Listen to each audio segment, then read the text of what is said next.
Tajuk ni satu tajuk yang sangat penting. Saya rasa masa saya mungkin dalam 10 minit ya, kerana kita dah ambil masa dan mungkin kita boleh sambung pada kesempatan yang lain. Sebenarnya Islam tu adalah sangat allergic dengan rasuah, ya.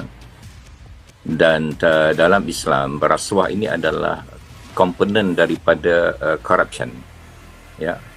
Dalam Islam, rasuah ataupun riswah, itu istilah yang digunakan adalah sebahagian daripada al-fasad. Fasad adalah kesalahan-kesalahan corruption yang lebih besar, dan bribery ataupun rasuah are part of corruption, ya. Dan Islam sangat allergic dengan segala macam penyalahgunaan keuangan atas apa nama sekalipun.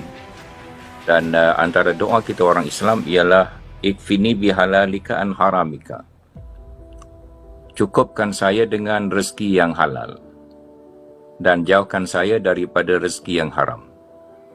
Kerana rezeki yang haram tidak akan membolehkan seseorang itu masuk syurga, kecuali lebih dulu diseksa di dalam neraka. Dan ini satu keadaan yang sangat menggerikan, ya. Kita orang Islam beriman dan berbuat baik, beramal soleh kerana nak masuk syurga.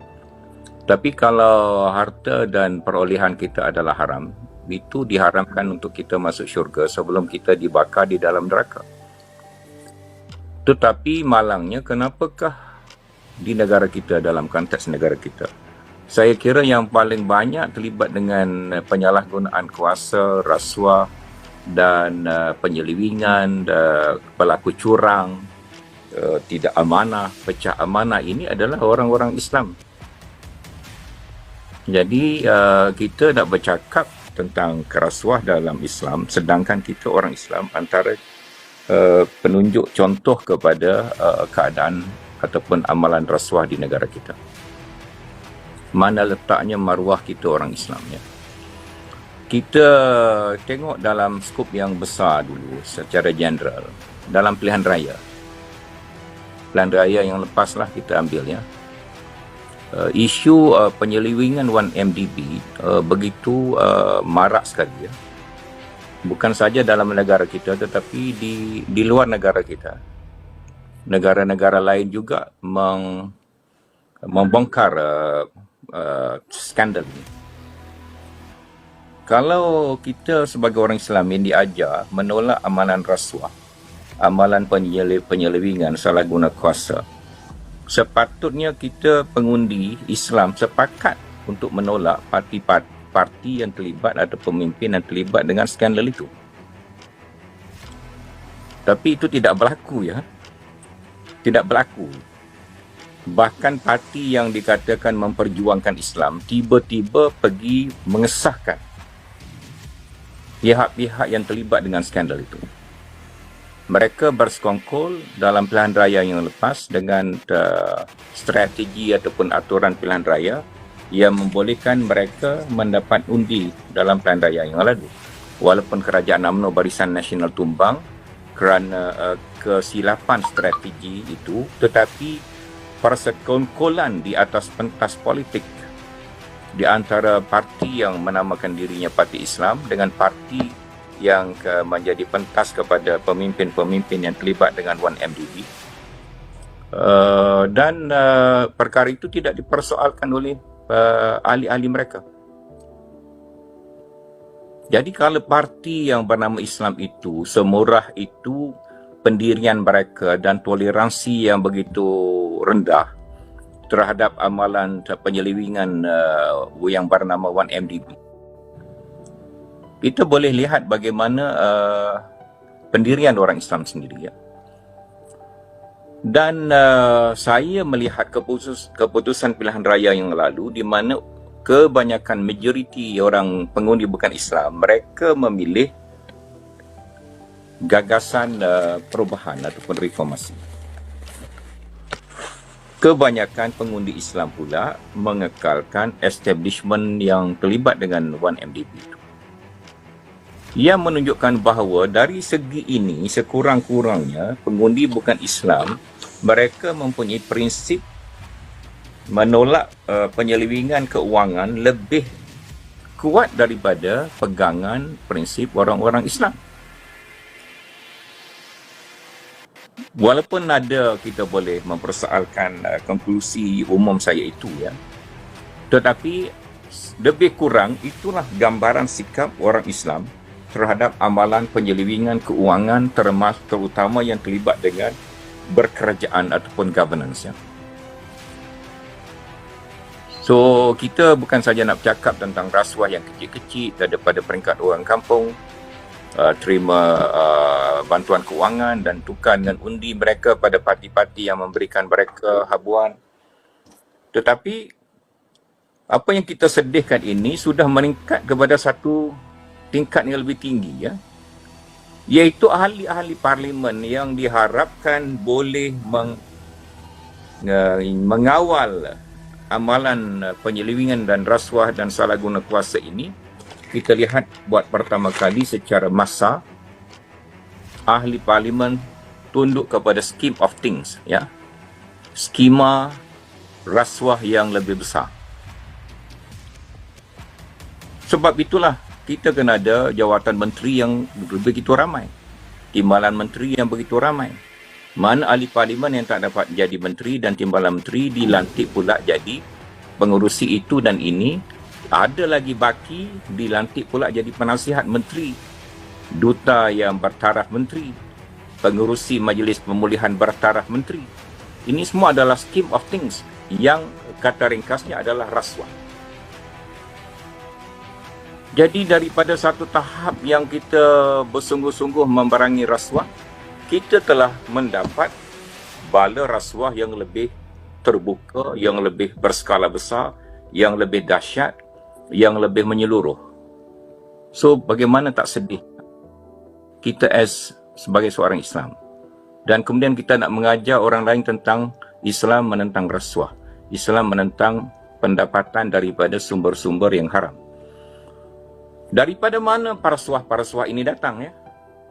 Parasuah ini datang daripada sistem pendidikan yang kita ada pada hari ini atau semalam.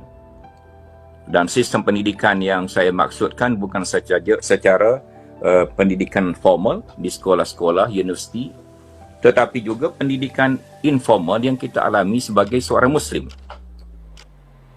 Ya, khutbah di masjid, kuliah agama di masjid, bacaan kitab di surau-surau, ya, Quran yang kita baca.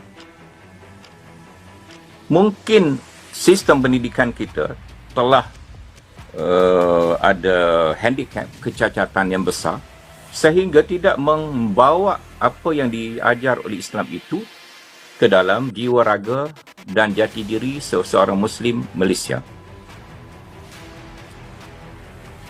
Bahkan budak-budak yang belajar di sekolah, bukan sekolah Cina, sekolah-sekolah yang lainnya, kita lihat personality mereka lebih kukuh. Ya. Mereka lebih tegal dalam menolak amalan-amalan negatif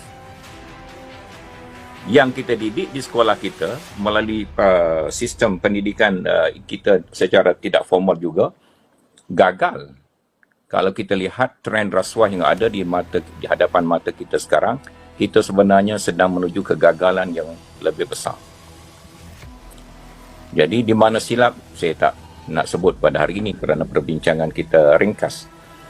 Baik, kemudian secara lompat-lompat ni kerana masa singkat, saya pergi kepada pengalaman saya. Tidak mudah untuk kita menegakkan amalan yang bersih. It's not easy. Bahkan mungkin kita akan jadi mangsa. Ya, saya baru masih dalam proses mahkamah. Ya. Saya tak nak boleh ulas panjang kerana dalam court. Ya. Kompleks Perkayuan Kelantan saman saya. Dan asas dakwaan saya adalah yang terkandung di dalam laporan audit dalam Setiausaha Kerajaan Negeri Kelantan. Ya. Bukan apa yang saya reka-reka out of blues. Ya. Dalam perundangan kita, kita ada OSA, ya, Akta Rahsia Rasmi.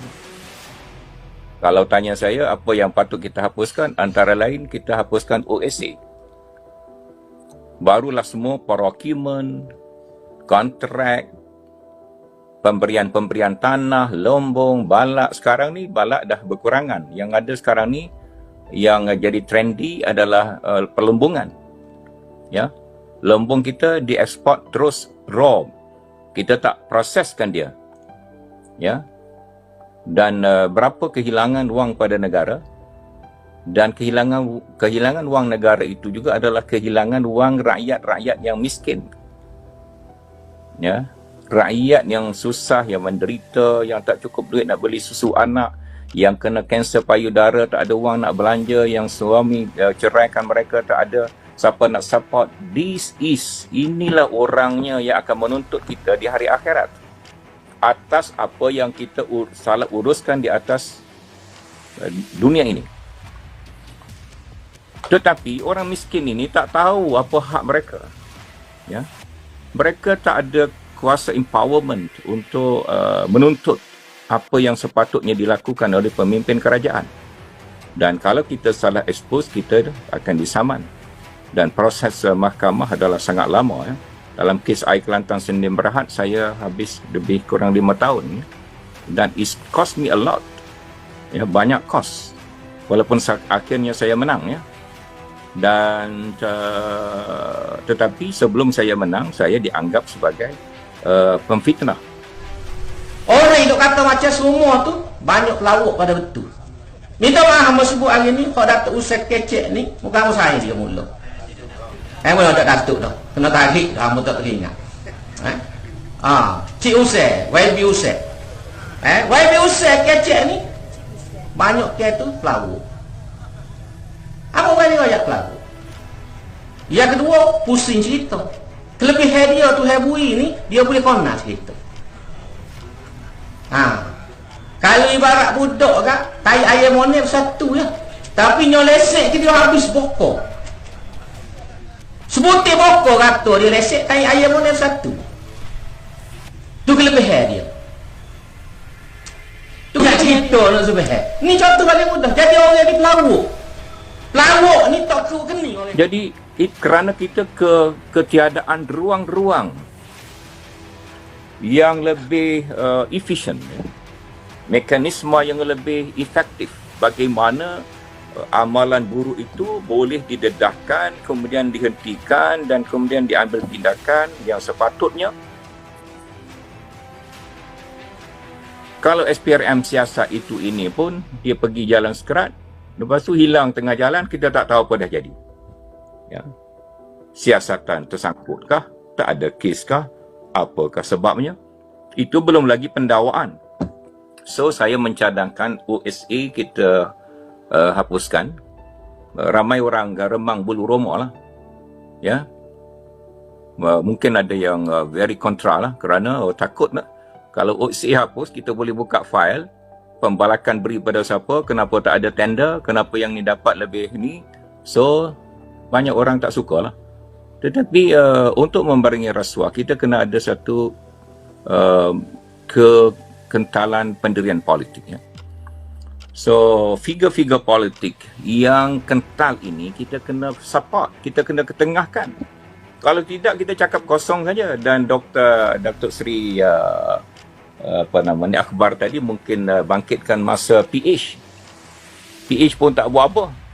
PH nak buat apa kerana PH telah tarik handbrake kerana kita semua tahu sebab politik yang saya tak nak panjangkan sini, tapi komen-komen saya sebelum ini sudah ada. It is by plan. Ya, itu sudah diplan macam itu. Jadi jangan kecewa walaupun usaha reformis sudah pernah mencapai puncak. Kita ada kuasa pemerintahan, tetapi kita telah been hijack. Kita telah di-hijack oleh satu kuasa lain yang cuba menggagalkan usaha reformasi kita. So, reformasi ini mesti diteruskan. Perubahan politik sahaja yang boleh menghentikan dan menukar balikkan keadaan yang kita hadapi pada hari ini. Sekian, terima kasih.